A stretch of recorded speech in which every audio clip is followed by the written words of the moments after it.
តាមឲ្យតាន់ trend របស់គេបងប្អូនទាំងអស់គ្នានំតយដូងនិយាយទៅឃើញស្រុកខ្មែរយើងគេល្បីពេញហ្នឹងហ្មងដល់ពេលហើយយើងនេះទ្រាំបានមានធ្វើម៉េចមានតែញ៉ាំធ្វើញ៉ាំដែរអញ្ចឹងទៅបងប្អូនគាត់សួរថាធ្វើមិនដែរអញ្ចឹងណាឥឡូវខ្ញុំមកប្រាប់ក្នុងវីដេអូហ្នឹងប៉ុន្តែខ្ញុំអត់បានថតនៅកសកម្មភាពដែលខ្ញុំធ្វើទេពួកអីឆ្លៀតមកផ្លែតកាកូនគេញ៉ហ្នឹងហើយឥឡូវនេះគ្រឿងផ្សំខ្ញុំមានដូចជាអង្ករខ្សាយ100ក្រាមអង្ករត្នោត100ក្រាមហើយនឹងម្សៅពោតហ្នឹង15ក្រាមហើយទឹកដោះគោ200មីលីលីត្រហើយនឹងស្ករសចំនួន2ស្លាបព្រាបាយហើយអំបិលបន្តិចនៅក្នុងម្សៅហ្នឹងណាបងប្អូននិយាយទៅគេដាក់ icing sugar ហើយប៉ុន្តែខ្ញុំអត់មានគឺខ្ញុំដាក់តែស្ករសទៅក៏អត់អីដែរហើយរួចមកទៅខ្ញុំកូរវាឲ្យសព្វម្សៅចូលគ្នាហើយអស់អញ្ចឹងទៅបានខ្ញុំយកទៅចំហុយវាបងប្អូនចំហុយដាក់ចានចំហុយនៅលើលីងសឹងយើងអញ្ចឹងមកទៅបន្ទាប់មកទៅតែឆ្អិនហើយទុកឲ្យត្រជាក់ឲ្យបងប្អូនសកត់ម្សៅនឹងបើសិនជាបងប្អូនមានម៉ាស៊ីន mixer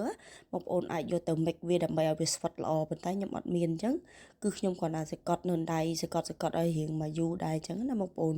ហើយជាធម្មតាខ្ញុំឃើញគេយកម្សៅយើងលីងហើយម្សៅត្នោតលីងហើយយកមកសកត់អញ្ចឹងដើម្បីកុំឲ្យវាជាប់កុំឲ្យវាជាប់ពុំជាប់អីចឹងតែសម្រាប់ខ្ញុំអត់បានពេលគ្រប់គ្រាន់សម្រាប់ធ្វើគឺខ្ញុំយកខ្លាញ់យើង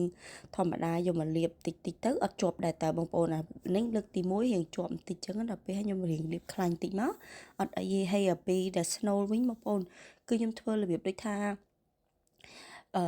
ឆាដូងយើងដូចរបៀបដូច snow នំគមអញ្ចឹងតែគ្រាន់តែយើងមានពងទាប្រៃពីក្នុងអញ្ចឹងទៅបងប្អូនហើយពងទាប្រៃនឹងផងដែរនៅនេះគេមានលក់ពងទាប្រៃអា snow ក្រហមនឹងសុទ្ធអញ្ចឹងខ្ញុំទិញតែ snow ក្រហមគេនឹងសុទ្ធហើយមកខ្ញុំយកលាបប្រៃល្ងបន្តិចហើយយកដាក់ក្នុង air fry ប្រហែលជា1នាទី2នាទីដើម្បីឲ្យវាឈ្ងុយអាប្រៃល្ងហ្នឹងអញ្ចឹងណាបងប្អូននិយាយទៅហើយពូតវាយកទៅពូតជាមួយដាក់